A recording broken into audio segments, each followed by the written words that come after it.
सजनों, नरक अनेक है, नरकों की कोई गिनती नहीं है। जितना महाराज कर्म उतने ही नरक है, लेकिन मुख्य 28 प्रकार के नरक यहाँ बताए गए हैं। भागवत के 5वें स्कंद के 26वें अध्याय में नरकों का वर्णन किया गया है। इस 26वें अध्याय में नरकों की बात कही है। कौन कौन से नरक हैं? तामिश्र, अंध्र तामिश्र, रोरव, महारोरव, कुंभीपाक, वैतरणी, पुयोद, प्राणारोध, लालाभक्ष, अयपान, सूचीमुख, ये 28 प्रकार के नरक यहाँ बताए हैं। सजनों, कौन किस नरक में जाता है, आइए एक दो नरकों का हम वर्णन सुन लेते हैं। जो व्यक्ति दूसरे को धोखे में रखता है, हाँ, केवल अपना काम बनता और भाड़ में जाए जनता। मेरे यार किसके मतलब निकला और खिसके, है? बोले ऐसे लोग अंधकूप नाम के नरक में जाते हैं, जो दूसरे को अंधकार में रखते हैं। ध्यान देना, किसी व्यक्ति को जहर देने से जो पाप लगता है ना, विष देने से जो पाप लगता है ना, उसका करोड़ गुना ज्यादा पाप लगता है किसी के साथ विश्वासघात करने का। विष देने से ज्यादा पाप विश्वासघात का है। इसलिए जो बोलना एक बार बोल दो, भले एक बार कड़वा लगेगा, जो लगेगा जो लग जाएगा, लेकिन विश्वासघात नहीं मेरे भाई। हाँ, विष दे दो लेकिन विश्वासघात नहीं। सजनों, ये कथा हमें संकेत करती है कि अगर आपने किसी के साथ में धोखा किया है तो अंधकूप नाम के नरक में अंधकार में रखा जाता है और यम के दूत भयंकर कोड़ों से पीटते हैं। अंधेरा होता है, दिखाई नहीं देता कि आग इधर से रहा है। इधर हाथ करो तो इधर से आए, इधर करो तो इधर से आए, कभी आगे से कभी पीछे से, भयंकर मार पड़ती है महाराज। जो केवल अपना पेट पालने के लिए, और सजनों मैं और मेरा परिवार तक सीमित है, बस मैं और मेरा परिवार और कुछ नहीं, सब बेकार। मैं और मेरा परिवार, न माँ कुछ, न बाप कुछ, न भाई बंधु बहन बेटी कुछ नहीं। बोले ऐसा व्यक्ति रोरव नाम के नरक में जाता है, जहां रुरु नाम के कीड़े इसके शरीर को नोच नोच करके खाते हैं महाराज, इसके मांस को खाते हैं। और जो अपने जीव के स्वाद के लिए संडे हो या मंडे करता है, उसको कहां जाना पड़ता है? बोले सै पापियान कुंभी पाके नरके तप्त तैले नरके निपतती। बोले वो पापी कुंभी पाक नाम के नरक में डाला जाता है सजनों, जो जीवों की हिंसा करता है। ये बात लिखी है भागवत के 5वें स्कंद के 26वें अध्याय के और 13वें श्लोक में, कि जीवों का हिंसा करने वाला कुंभीपाक नाम के नरक में डाला जाता है। वहां क्या होता है? एक बहुत बड़ी कढ़ाई चढ़ी होती है तेल की, नीचे आग जलती है और सजनों तेल खोलता रहता है। खोलते हुए तेल में महाराज इसको डाला जाता है। ये बाहर निकलने की कोशिश करता है, और जब बाहर निकलने की कोशिश करता है तो यम के दूत भाले लेकर के इसके शरीर में छिद्र करते हैं। कभी नमक डालते हैं, कभी मिर्ची डालते हैं, कभी चिकन मसाला डालते हैं, कभी गरम मसाला डालते हैं। ये छटपटाता है, चिल्लाता है, कहता है एक दिन की छुट्टी दे दो, आज तो संडे है। यम के दूत कहते हैं बेटा तू भी कहता था संडे हो या मंडे, और हम भी कहते हैं संडे हो या मंडे, और रोज खाओ डंडे, एक दिन की छुट्टी नहीं मिलेगी। देखो भैया, हर जीव अपने बच्चे से प्रेम करता है। आप देखना पक्षी का बच्चा मर जाता है तो चिड़िया कितनी रोती है, पक्षी कितने रोते हैं। बंदर का बच्चा जब मर जाता है तो बंदरिया उसको चिपका करके घूमती रहती है, मरे हुए कोई हाथ से पकड़ करके, जब तक वो सूख नहीं जाए। कितना प्रेम करते हैं। बकरी भी अपने बच्चे से प्रेम करती है, हर जीव अपने बच्चे से प्रेम करते हैं। पर देखो हम लोग ऐसे तो मुर्दे को जलाने जाते हैं तो छू करके नहाते हैं, और ऐसे सजनों हम अपने पेट को ही मुर्दा घर बना देते हैं। विचार करो, हम नहीं खा सकते वो भोजन जिसमें बाल है, न जाने कैसे खा जाते हैं जो किसी माँ का लाल है। अच्छा एक बात देखो, हमारे मुंह से निवाला निकल करके बाहर गिरे, हम खा नहीं पाएंगे। हमारे मुंह से निकल के निवाला बाहर गिरे, हमारा जूठा हम नहीं खा पाएंगे। खाओगे क्या? और पता नहीं उसको कैसे खा जाते हैं, जहां पर विष्टा, मूत्र, पीव, मवाद, खून, जहां सारी गंदगी वायरस रहे हो, ये जितने भी कोरोना वोरोना मोरोना जितने भी बीमारियां आती है ना, ये घास खाने वालों की तरफ से नहीं आती है, ये मांस की बोटी खाने वालों की तरफ से आती है। जहां पर महाराज चमगादड़ को भी जूस बना करके पी जाते हैं लोग, मक्खियों को तो खा जाते हैं जैसे इलायची के दाने खा रहे हैं, और जैसे महाराज इनको कॉकरोच को ऐसे खाते हैं जैसे महाराज कांजू खा रहे हो भून करके।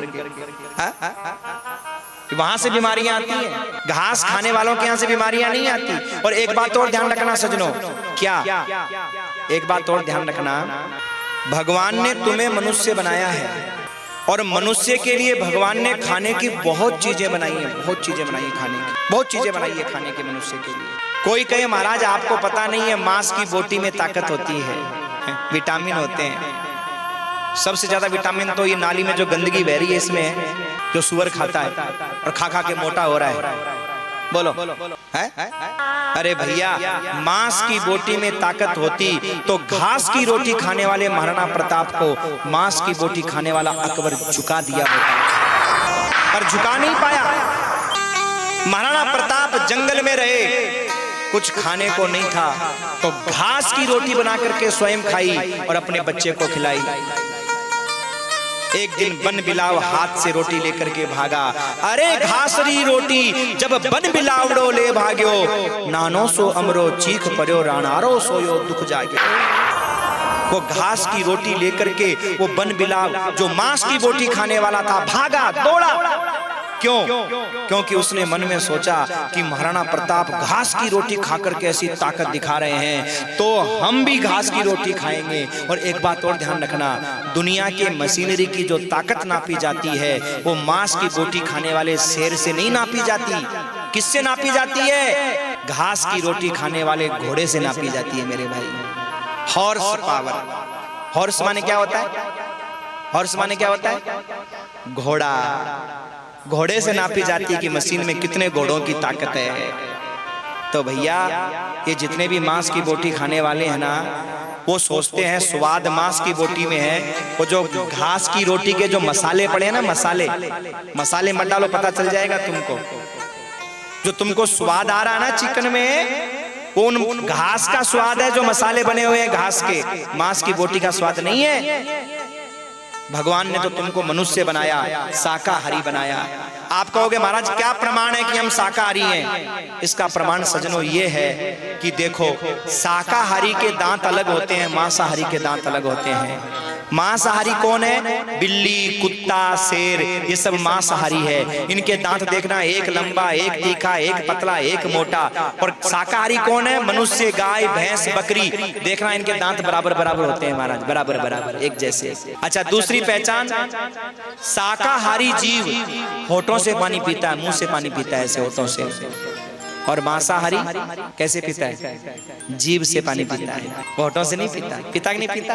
ये पहचान है मेरे भैया। एक बात ध्यान रखना, इंसान की बनाई हुई गाड़ी का भी नियम है कि इसमें पेट्रोल डलेगा या डीजल डलेगा। नियम है कि नहीं? डीजल की गाड़ी में पेट्रोल डालो, पेट्रोल की में डीजल डाल दो, क्या होगा? इंजन सीज हो जाएगा, नहीं हो जाएगा? तो इस गाड़ी का भी नियम है कि इसमें मांस की बोटी डालनी है कि घास की रोटी डालनी है। शेर आदि का जो इंजन है ना, वो मांस के लिए बना है। शेर, बिल्ली, कुत्ता, ये इनका इंजन है ना अंदर वाला, वो मांस की बोटी के लिए बना है। और मनुष्य, गाय, भैंस, बकरी, इनका जो इंजन है ना अंदर वाला गाड़ी का, वो घास की रोटी के लिए बना हुआ है। अलग अलग इंजन भगवान ने बनाया है, ध्यान रखिएगा। हाँ, अलग अलग इंजन है। और अगर उल्टा सीधा खाओगे तो इंजन सीज हो जाएगा। इसलिए भैया शाकाहारी बनो। जैसा आहार वैसा विचार, और जैसा विचार वैसा व्यवहार। आप मिर्ची खा करके कोई आपसे कहे शांति की बात करो, शांति की बात करो, आप शांति की बात करोगे? और वही मिठाई खा करके आराम से शांति की बात करोगे। पर आज के बच्चे नहीं समझते हैं, क्योंकि अंग्रेज बने हुए हैं ना, और वहाँ यही पढ़ाया जाता है कि इसमें विटामिन है, विटामिन है, विटामिन है। और सरकारें भी स्कूलों में चला देती है महाराज, बच्चों की बुद्धि को बिगाड़ने के लिए। सजनों, हमारे यहाँ बताया जाता है कि ये उल्टा सीधा खा पी करके आप मंदिर में भी जाओगे तो मंदिर के वातावरण को अपवित्र कर दोगे। आप तो अपवित्र हो ही हो, पर मंदिर के वातावरण को भी अपवित्र कर दोगे। इसलिए शुद्ध शाकाहारी आहार व्यक्ति को करना चाहिए। इसके बाद में बताया कि जो व्यक्ति अपने माता पिता को तकलीफ देता है, दुख देता है, कड़वी बात बोलता है, सेवा नहीं करता है, वो कौन से नरक में जाता है? बोले वो तप्त सूर्मी नाम के नरक में जाता है। वहां की भूमि तांबे की होती है, जो आग उगलती रहती है, और ले जाकर के इसको डाल दिया जाता है। और जो इसने अपने माँ बाप का दिल दुखाया, उनकी जो आत्मा दुखाई, वो आह और कराह बन करके महाराज ऊपर से आग उगलती है और इसको जला करके कोयला बना देती है, लेकिन ये मरता नहीं है। जो राजा या राज कर्मचारी होकर के अपनी वर्दी का दुरुपयोग करता है, जो निरपराधी को दंड देता है, अपराधी को दंड दे तो उसमें तो इतनी समस्या नहीं, अगर अपराधी है दंड दिया तो महाराज उसको कोई समस्या नहीं है, पर निरपराधी को दंड देता है, अपनी वर्दी की धौंस दिखा करके देखते हैं ना। एक तो गाड़ी में फ्री में बैठ के गए, ऊपर से महाराज वो कुछ बोल गया, किराया मांग लिया तो 2 थप्पड़ मारे और जेब में से जो पैसे थे वो भी निकाल के ले गए बेचारे गरीब के। बोले भैया एक बार तो निकाल लो, लेकिन वहां तुम्हारा तेल जरूर निकलेगा, चिंता मत करो, क्योंकि उसकी लाठी में आवाज नहीं होती है, बुरे काम का बुरा फल आज नहीं तो निश्चय कल, दगा किसी का सगा नहीं तू करके देख ले, और जिन्होंने किया है उनका जाके घर देख ले। मत सता गरीब को, गरीब रो देगा, और गरीब रो दिया तो जड़मूल से हो देगा। हम सोचते हैं गरीब के पास क्या है, क्या कर लेगा। कई बार होता है ना, तुम्हारे पास पैसा है, पावर है, कोठी है, गाड़ी है, मकान है, हम गरीबों को मकोड़े चूहे समझते हैं। पर ध्यान रखना, गरीब के पास में 2 चीजें होती है, एक दुआ और एक बद्दुआ। अगर तुम्हें दुआ मिल गई तो जो दवा से काम नहीं हो सकता वो दुआ से हो जाएगा, और तुम्हें बद्दुआ मिल गई तो जिसका भगवान भी कुछ नहीं बिगाड़ पाते हैं, उसका महाराज वो बद्दुआ बिगाड़ देगी। तो जो व्यक्ति गरीबों को सताता है, झूठी गवाही देता है, फंसाता है, उल्टा सीधा केस लगाता है अपने स्वार्थ के लिए, सजनों कभी किसी पर झूठा केस नहीं लगाना चाहिए मेरे भाई, बेमतलब व्यर्थ। ये संपत्ति जिसके लिए तुम झूठा केस लगा रहे हो कि हाँ भैया इसके नाम नहीं है, अरे हमारा दादा नाम नहीं करा के गया, अच्छा हो गया, महंगी हो गई है, अब लूट लो वापस। एक बार तो लूट लोगे, पर तुम्हारा दादा अगर स्वर्ग में पड़ा होगा तो नरक में चला जाएगा, पहली बात। और दूसरी बात ये कि ये संपत्ति तुम्हारे साथ नहीं जाएगी, लेकिन तुम्हारे कर्मों के कारण तुम नरक की यात्रा जरूर करोगे मेरे भाई।